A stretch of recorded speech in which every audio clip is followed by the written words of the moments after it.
looks like Face ID is what Apple is going forward with for the foreseeable future. I think a lot of people, it was almost like a foregone conclusion that Apple eventually was going to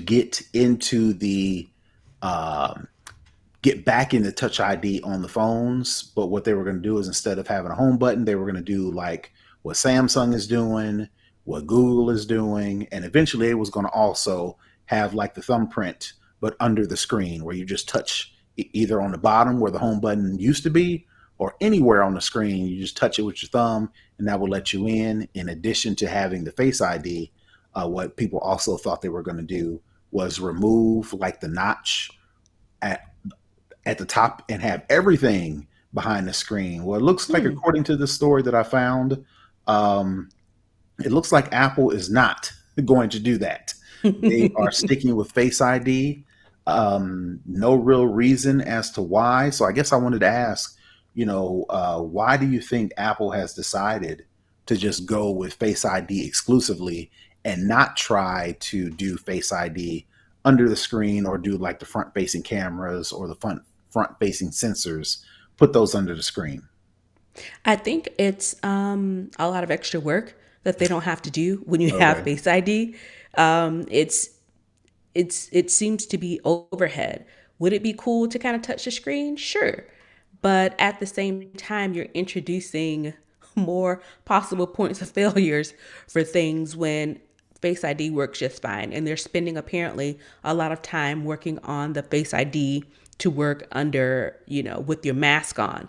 So Hmm. I think it's just a natural progression. And I think it's just for them, it's just a way to honestly further differentiate themselves from other people, because it looks like, as you mentioned, Google and Samsung, they do still have the Touch ID. I just think it's another way for them to say we can better use those resources somewhere else, because from this article, it said that they moved the team that was working on Face ID, and move them, I mean, that were working on Touch ID, and move them to Face ID. So that gives them more FTE, Resources. yeah, to Mhm. actually do maybe some other cool things with Face ID.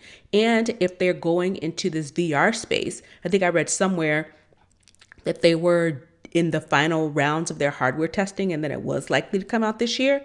I think if that's the case, they may be pulling in maybe some of the AR VR, maybe some subset of it into Face ID. So you just never know. It just frees up, I think, bandwidth to do other exciting things other than Touch ID. Again, when you already have Face ID and you can enter in your PIN, how Okay. many points do you need? So I think that's probably why, That makes in my sense. opinion.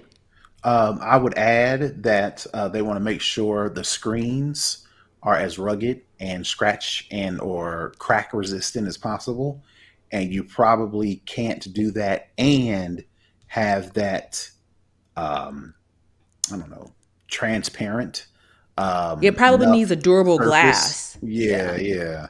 yeah. In order to read the actual thumbprint, read your thumbprint.